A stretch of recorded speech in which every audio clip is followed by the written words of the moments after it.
Hi everyone. Good afternoon.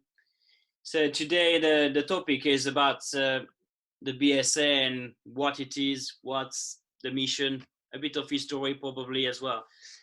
So for that, I got involved with Matt Newman. Some of you might know him, some not. He's gonna introduce quickly himself, and he will then explain what the BSA is. And okay, but Matt, I'll let you introduce yourself. All right, cheers.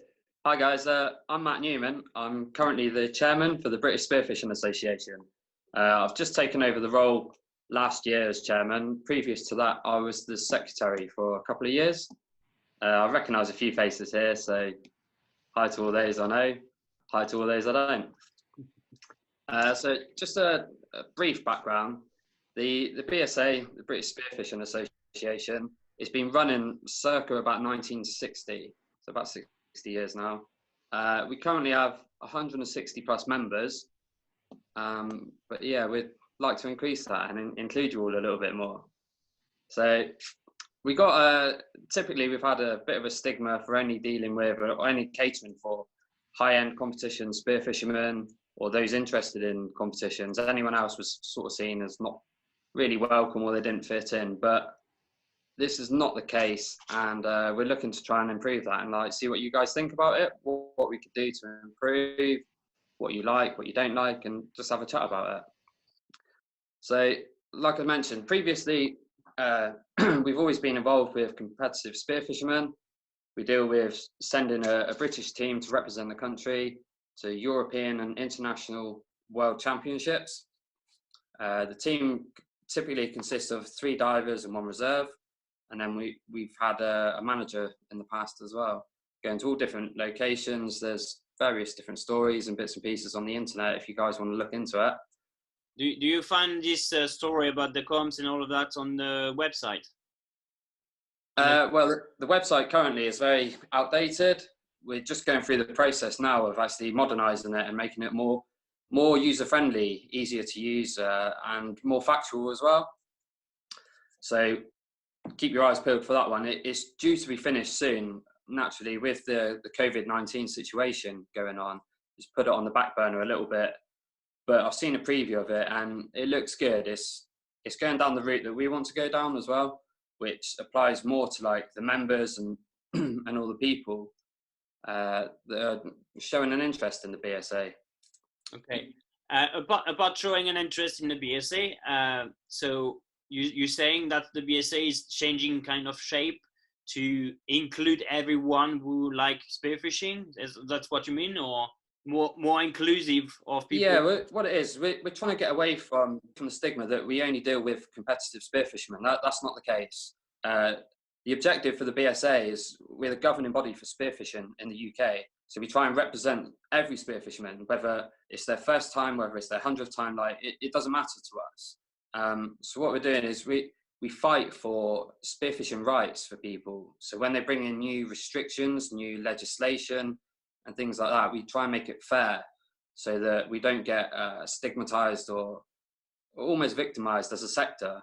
Because obviously you have like angling associations, you have commercial sectors. So we try and work with these organizations and government organizations to actually make it fair and sustainable for everyone. Just an example, we have about 5,000 now on the Spearfishing Buddy Facebook page or group. So you mentioned we are only 160 members of the BSA? Yeah, around about 160. Okay. This has actually gone up dramatically as well over the past year, maybe 18 months. But what it is, because of the change in direction, so now like what we're doing is we're appealing to more people and we're trying to ask, what do you guys expect from us? As your governing body, what can we do to benefit you and like to work with you guys? So we've had a bit of like a reshake, and we've got some really good guys on the committee now. They're really proactive, really forward thinking, and they've got some great ideas that we're looking to put out. One of the things that we noticed previously was that the club scene had died right down. This used to be a common place where people could get together, they could meet old friends. It didn't matter how good, or in my case, terrible you are at spearfishing, but that's what we're trying to encourage now. So like, there's more social diving, there's more get-togethers.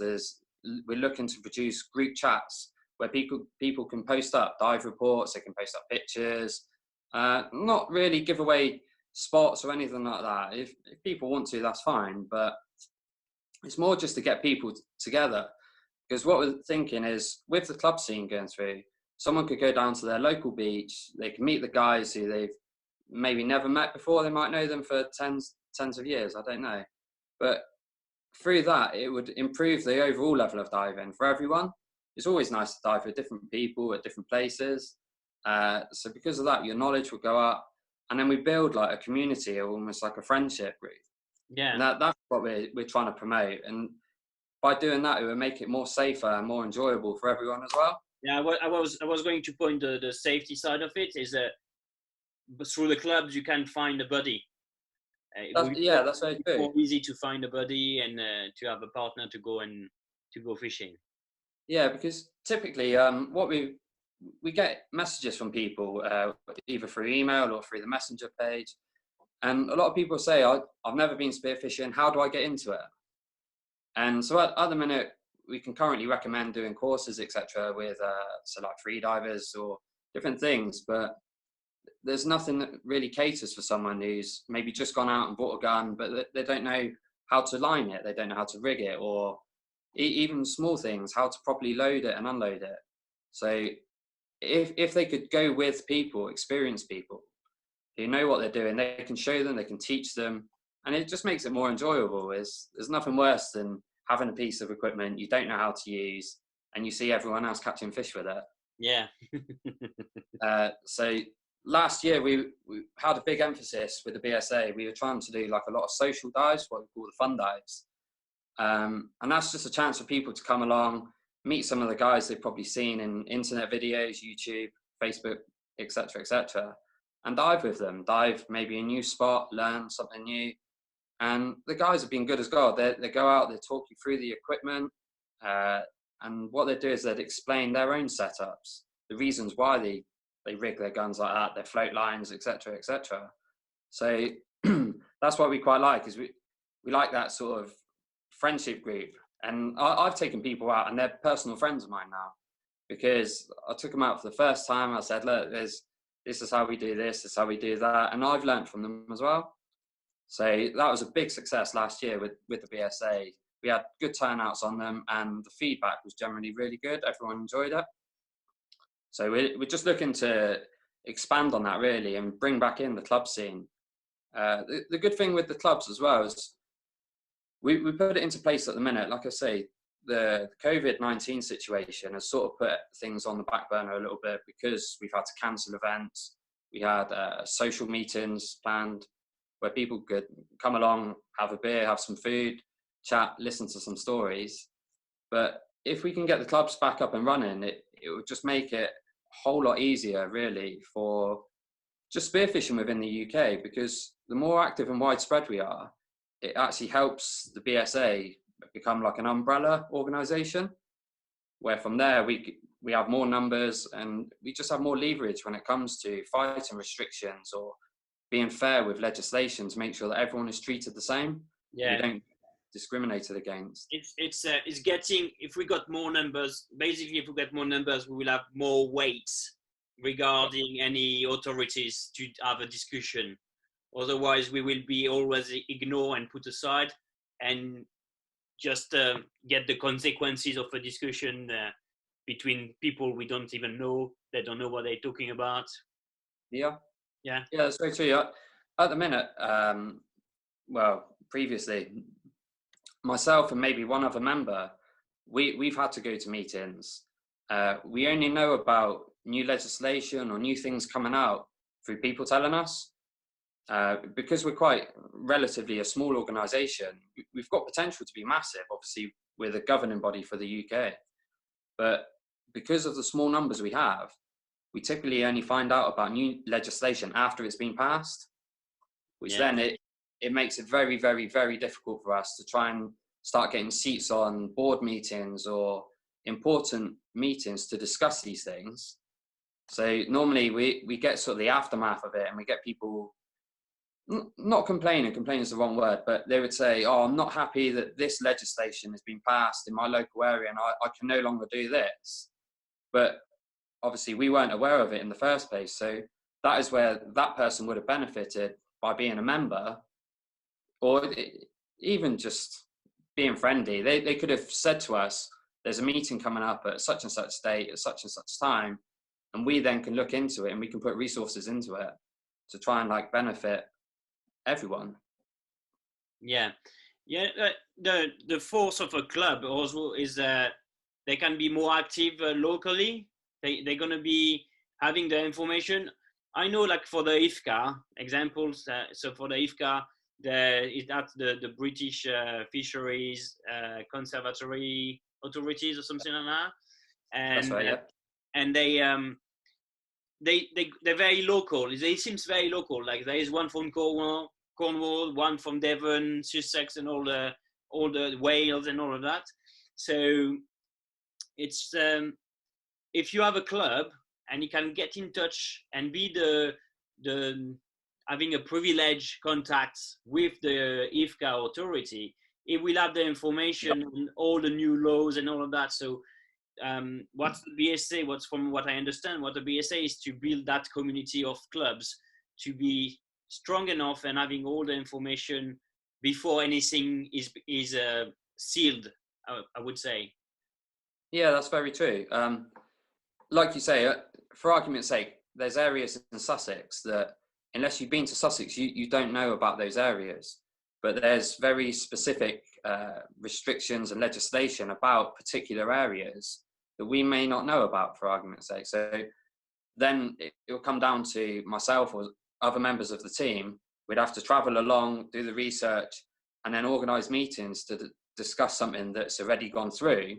Yeah. Whereas we could have had a club member from there say, look, I'll go to that, because they know the area then, they know the guys involved. And it's nice to have that personal contact as well, where you can go to a meeting, you can shake hands with someone and say, how are you being, Barry, etc., etc., and go on. So overall, like the club scene is a very, very good thing. And it opens up as well. We're currently looking at, we've got clubs in Wales, Scotland, Cornwall, Devon, Dorset, Sussex. So they will become localised. They're not restricted. If you dive in Cornwall and you dive in Sussex, you can be a part of both clubs. It's not hardship, but it's just transparency across. And then it would allow the BSA to be an umbrella over the top of that.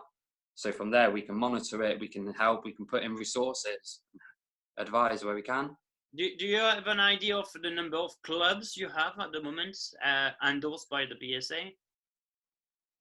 Endorsed by the BSA? Well, we went on a push this year to try and, it's a new thing that we've gone down. So it's only just started. So currently, it's come down to people that are willing to volunteer and offer their assistance with it. So we definitely have one in South Wales.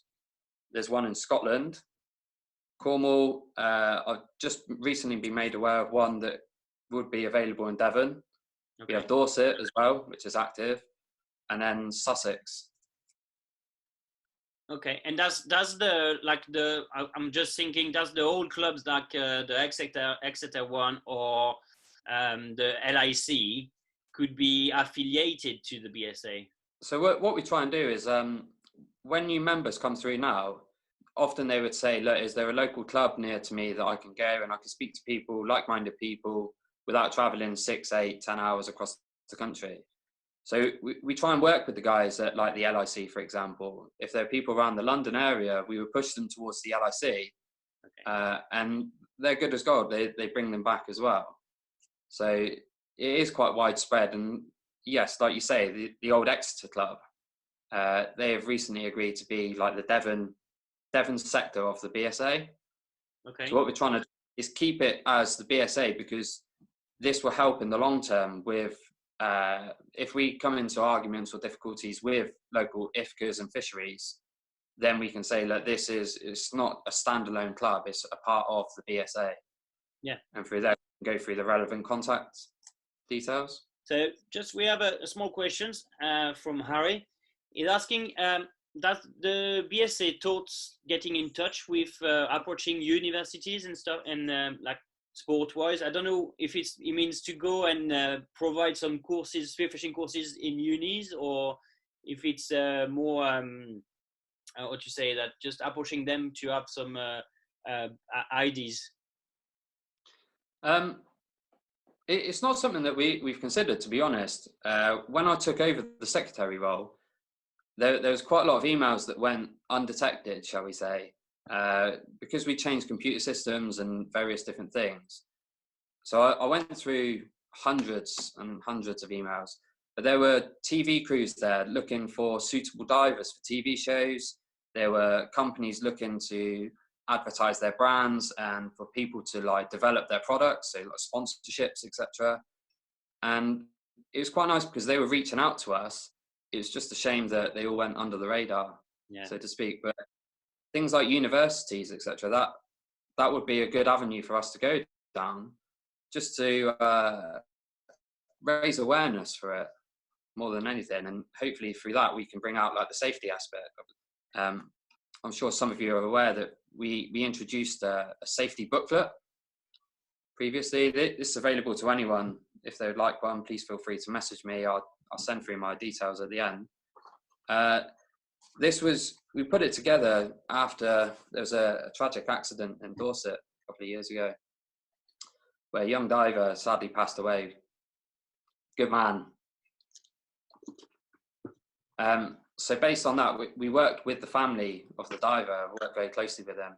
And then what we wanted to do was highlight like the safety aspect of spearfishing, because there's a lot of grey area. There's like a little bit here and a little bit there, but there's no one concentrated effort to raise safety awareness for spearfishing within the UK.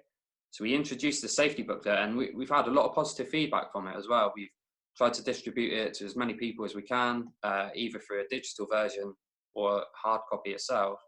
But in there, we worked with some of the top divers in the country that have been diving, some of them over 50 years. There was advice from free diving instructors as well. So we tried to compile it all together. So we don't want to ram it down your throat, and we're not going to say do this, do that, but there's lots of small little tips in there, and it was really, really good to see that people are like willing to actually contribute suggestions and things. Okay. So meetings at universities, etc., would be really good for us because we can bring that out to people who may be unaware of it. Yeah, and Matt was also mentioning that it could be helpful for like promoting in one way, promoting probably the sports through the UNIF, so the young, and Okay. And also so if somebody is looking to do a study about spearfishing, the spearfishing culture. Right, I see. Yeah, I'd definitely be keen to look into that because I think it would benefit everyone. In my eyes, the more awareness you can raise for spearfishing within the UK, the better it's going to be for everyone. It's definitely something that we can look into because it doesn't take much really to approach universities. I can do that personally. And because of the team that we have involved now with the committee, so we have lots of new faces with new ideas, I'm sure some of the guys would be more than keen to go and just do a demonstration or a presentation for these people at the universities.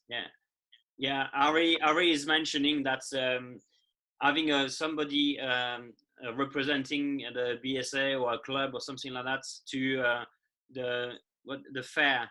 I don't know if you say that at the beginning of each year, so you can just saying, oh, in Exeter there is a club, a spearfishing club, or in Plymouth there is a spearfishing club, and then people get oh maybe I could start spearfishing this year, you know. Yeah.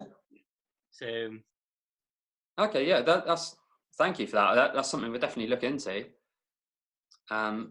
But that's what I was saying. It's ideas like this that typically they've just been overlooked or no one's thought of. So any suggestions are welcome, good or bad. If you guys have anything that you would like to see from us, then please just go ahead, shout it out, let us know. Yeah, and just jump a little bit back to answer to a question Jack is asking. Why the difference between the 5,000 we have on the spearfishing groups and the 200 only member?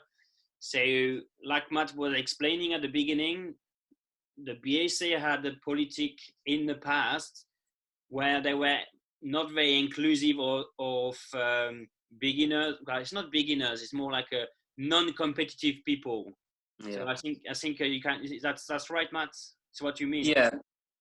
Well, what it was is years ago at competitions, we used to have a massive turnout. There were lots of competitive spearfishermen within the UK. You could see at some events 50, 80, maybe even 100 spearos at some of these events. But the way that spearfishing has changed within the UK over the recent years, for argument's sake, now you have a lot more surfers. When there's no waves, they buy a spear gun, they go out just to enjoy the ocean. They're not interested in competitions. And a lot of people now, they spearfish for food for the table. So it's those people that we want to like welcome aboard and say, come on, be part of the community. Competitive spearfishing is a very small sector within the BSA. If you go to competitions, don't get me wrong, it's a great chance to learn, to dive different areas with different people, and you are learning from, theoretically, some of the best divers in the country. They've spent years and years refining their gear, their equipment, and their techniques, but they're willing to share this information at like the fun dives that we do, at the club dives that we're going to look to hold. And so that is where we want to apply to like the 5,000 people on UK Spearfishing Buddies and say, look, if you're concerned about the sport that you love, help us help you. Be a member. It doesn't cost a lot. For new members, it's £12.50 per year for the first 2 years. At the moment, that currently includes third-party liability insurance. And then naturally, when we roll out the clubs, so some of them are active at the moment with WhatsApp messenger groups, you would be included into these. So you would get up-to-date dive reports or condition reports for certain areas. And yeah, it's good fun. The LIC at the moment, they have a very popular chat. And the guys, they just talk all things spearfishing, fish, sea related. It's good. And that's what we want to see. We want to see people communicating and being part of a team, like a community. So don't worry about competitive spearfishermen. If that's your thing, that's your thing. If it's not, we still cater for you. Like, your opinion still matters to us. And that's why, so last year we started on a push, and then this year we're going down a different route, i.e. with the social dives. I'm looking into, later down the line, I'm going to be looking into different insurance packages to make it more beneficial to people. So there's more benefits there available. Things like equipment loss or damage. Instead of just the liability insurance, we're looking to make it more applicable to us. Like a package, you mean? Yeah, there are different packages available. So it's something that we have to look into. Our insurance is, to be honest, it's quite old. I don't think it's been updated. It's worked for us previously. That's why we've used it. But as a member now, one of the big things is, what would I get from being a member? So we can advertise that you would be part of the community. You can come to any of the dives, any of the social events, the competitions. But the big underlying thing for a lot of people is, if I break my fins, where am I going to get another set of fins? So if we can look into these package deals, and if they're applicable to us and again the interest, then yeah, it's a route that we can go down. So then we can provide another service to our members, just to make it safer, better, more fun. Yeah, and once again, to be able to negotiate with the insurance provider, you need also the numbers. If you come around with like 100 people, the guy gonna say, well, it's not worth it. But if you say, okay, you're gonna have 5,000 contracts, now you can chat, you can talk about. Yeah, again, it's one of those. We're just trying to build up, not for our own gain. We're trying to build up the profile of UK spearfishing in general. So if we are the governing body, naturally, the more people we have under us, the more efficient we can be as well. Yeah. So if our members are quite low, then members count are quite low, we're quite thinly stretched, and because of that, we go to meetings, we might get an invite, we might get laughed at, who knows? But it's one of those that we can only do what you guys tell us that you want to see from us. We can only look into it as and when. So if you're one of these people that likes to sit there and say, "Oh, I'm not happy with the new legislation that's just come in," but you won't join, you're not helping anyone in doing that. We can't help you, and it's not really fair then if you go on and just say the BSA only wants to deal with competitive spearfishermen. So I guess my argument is give us a chance, come on board, speak to us, and give us feedback. Yeah. It's all about you guys. Once again, we need to be together.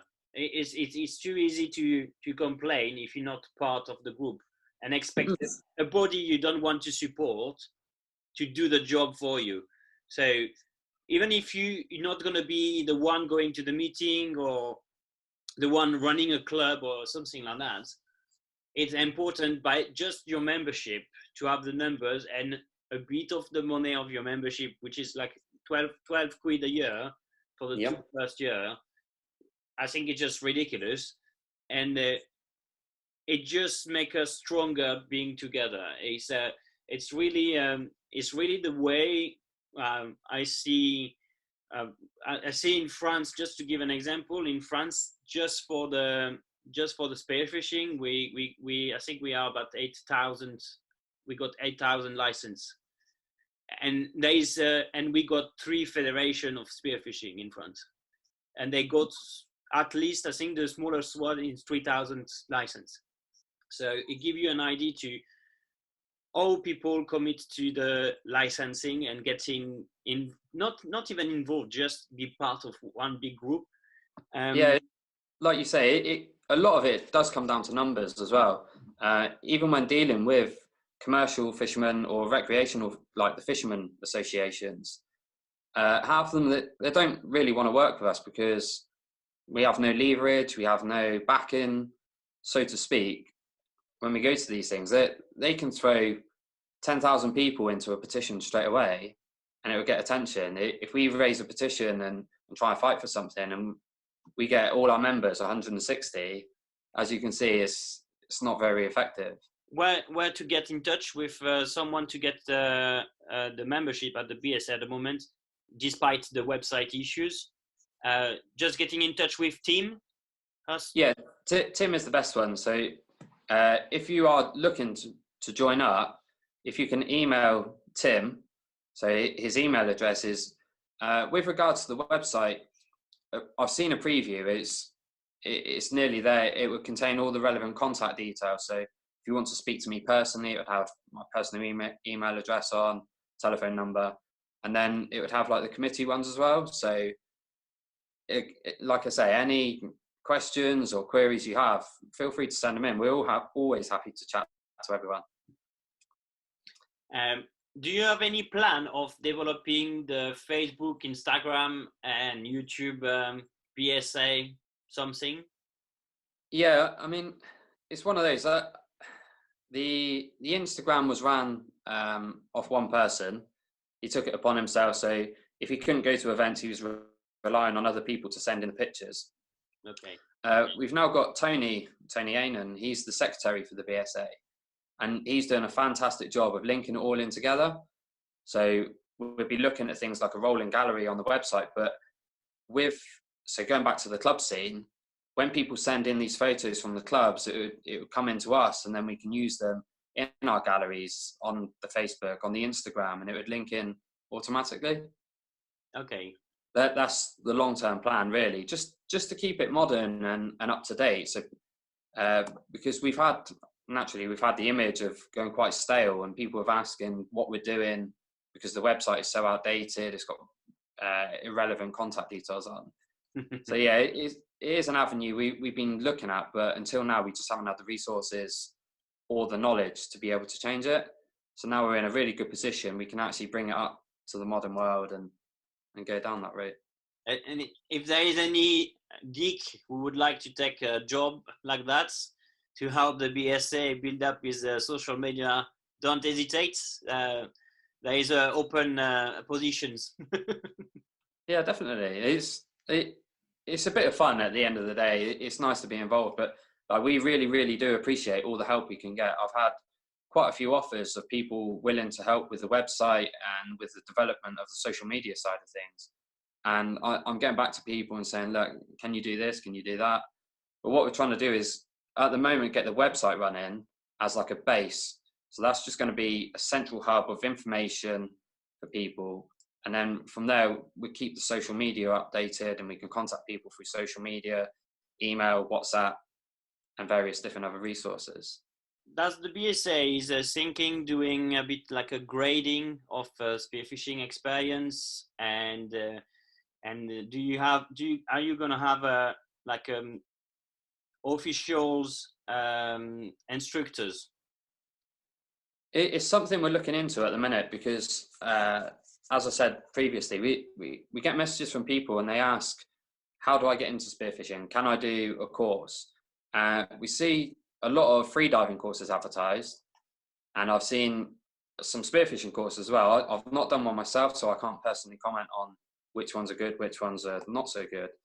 But there's resources available in the UK for instructors of all different levels. So that would be suited to the ability of the person taking the course.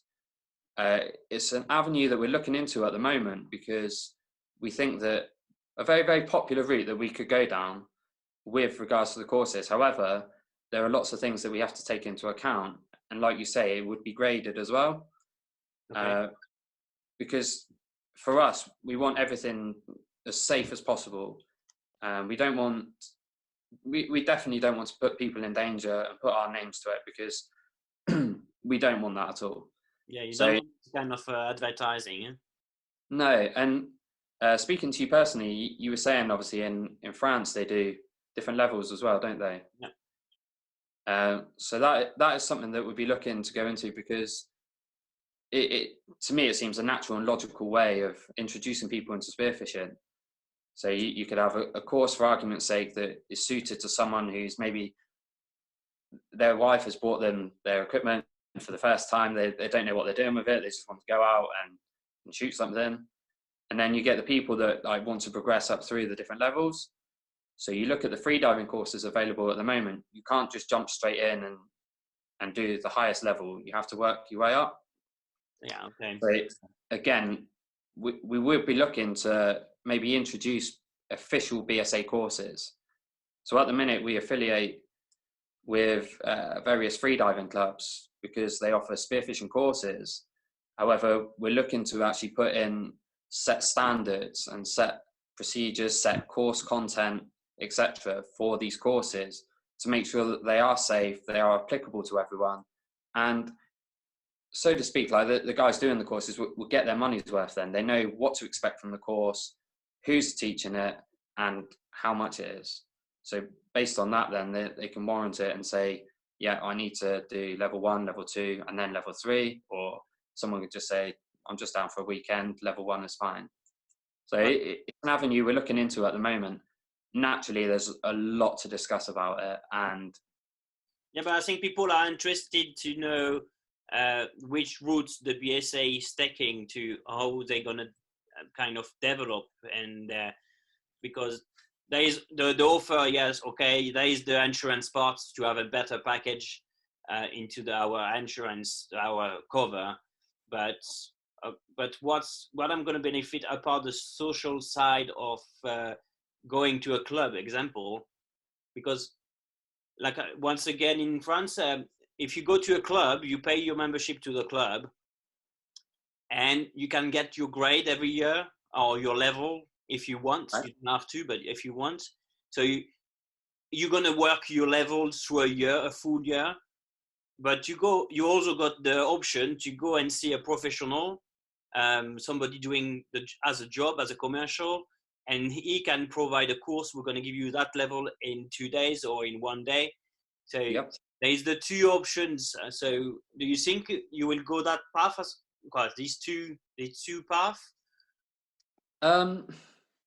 The problem is with spearfishing instructors within the UK, typically we don't get the weather to be able to guarantee the course dates available and things like that. So we have to work out a way of making it flexible as well. Yeah. To obviously suit. So if the conditions fail on the day, there's a backup plan, maybe a backup venue, a backup date, etc. But this then would all come into your grading as to your level of instructor, because naturally, if you're, for argument's sake, if you do a level 3 course and it's offshore diving, say in current from a boat, it wouldn't be fair then to then put you with, for argument's sake, a level 1 instructor who goes in a sheltered bay, shallow water, because that's not what you've paid for, that's not what you want. So going through that, then we'd have to grade it suitably and then expand it out as well. So naturally, the freediving clubs that have spearfishing courses at the moment, we're not trying to discredit their courses, we're not trying to put them out of business or anything like that. We want to work with the local businesses. But what it would do is it would put into a set of standards. So their course has to provide a minimum of these points. It has to be taught by someone with suitable qualifications, suitable experience, just so everyone can put their faith in the instructor, then they know what they're getting out of the course. Okay, I received, so Luke is saying, I received my BSA membership card in the post, but no covering letter with it. Do I just need to keep an eye on Facebook page for news? Competition and updates. Yeah, so at the moment at the moment we're quite active on the Facebook pages. We also email out any updates with competitions, with the venues, the times, to all our members. The website, when it's up and running, which should be within the next few weeks, hopefully, that again, it would have like an events page on, so people could go on and check previous events, upcoming events, and go from there. With regards to the covering letter, you'd have to expand on that one. With the card, obviously, that's got your details on, that covers you for the third-party liability insurance and proves you're a member. What I've done previously for some members that mostly around Gibraltar, they have a lot of issues, they have to have a membership card there. Cheers, Matt. So what I've done with those is when they become a member, if they haven't received their card but they're desperate to get out, I will provide a covering letter to their authorities just to say that they're a member, they are covered with our insurance, etc., etc. But for the UK, you don't need that. So once you have your card, it's verified. If anyone does have any issues with the cards, please get back to us. It's sent out from an external company. I'm not shifting the blame at all or anything. Sometimes we do make mistakes, but if there's any issues, they're very easy to rectify. So just get hold of us. We can send you out a new card as soon as possible, and everyone can go on from there. Yeah. So Nick, I've got a question actually. Nick is asking, how exactly do you go about competing? Well, the competitions at the moment, they have, so you have size limits on each of the fish, which the BSA size limits are always well above the minimum size limits for the country, just to keep it easy, and it's better for everyone that way. You have a limit on species as well. So for most common species, pollock, mullet, flatfish, there's 10 per species per person. So that's your maximum. Once you hit 10, you have to look at different species. Some of the species are discretionary. So you might have one conger eel per diver, you might have one ray. At certain times of the year or at certain venues where it's likely to be difficult diving, they may include 1 or 2 wrasse per person. But again, this is discretionary. It's up to the committee or the organising club to decide on the day what species are included and what species are not. So what you do then is you come to the meeting, we'd have a brief, we tell you which way the tide is going, for how long the competition is, where the boundaries are, and what fish are included. From there, most of the competitions are shore dive. So you swim off from the shore. You have to have a surface marker buoy, a float with a flag present. There's a couple of rules that they're slightly relaxed. So you're not meant to dive within 25 meters of another diver, but most of the time, if you're next to someone, it doesn't matter too much. If you're going to start going into the same hole that they shot a fish, you might get a telling off. They're good fun. You dive it how you want to dive it. If you take it very serious, you do a lot of training for it, you do your research, you can turn up with a handheld GPS, you can go out to your marks, you can fish. The competitions in the UK are typically 6 hours long. If they're early season or for adverse weather conditions, what we might do is make the call to shorten the competition on the day. Again, that would all be discretionary, depends on the conditions, etc., etc. Okay. So 6 hours, you start at one point and you normally exit. You have to be in that car park by a certain time. If you're 5 minutes late, you get a 50% reduction on your catch. So only 50% of the points. If you're more than 10 minutes late, you're disqualified from that. We have safety boats out covering. So for people that do get into difficulty, if they get too tired, they can jump in the safety boat. There's a safe passage back to the shore. When you jump into the safety boat, you disqualify yourself from the competition. This is to stop people using safety boats for transportation between one of their marks and another mark. So you're not allowed to do that. We do hold boat competitions as well. So typically, some of the boat competitions are around Bognor Regis most of the time because the reef there is offshore. So what we do is we get all the boats together, we get all the guys on the shore, we load up the boats with the people, we take them out, and the boats will all anchor at the start of the reef. Then we go through, we'd explain that the tide is running for X amount in one direction, for X amount in the other direction. From there, all the divers will jump into the water and they swim from the boats. You can come back to the boat anytime you want to get water, to change the beer gun, do whatever you want. Put a jacket on if you get cold, things like that. You won't get disqualified for that because the boats are anchored. As soon as you jump into the safety boat, you disqualify yourself for that. Like I say, it's up to you. Some people, they might turn up, they might dive for an hour, they might get out, have an ice cream, enjoy the day. Some people will push it and will dive hard for best part of 5.5+ hours. Okay. Good insight to UK diving. So sorry, Matt. You do need to have your membership. Yes. Sorry, the competitions are only available to members for insurance purposes. You don't have to be of any particular ability or anything like that. A lot of people say to me, "I'm not good enough to compete. I might look at it in a few years' time," but we all started somewhere, and you go to a competition, maybe you've had a good season, you're doing quite well, you quite fancy it. You might do well, you might not. It's luck of the day, but it's good fun and it's a good way to meet new divers and dive new places as well.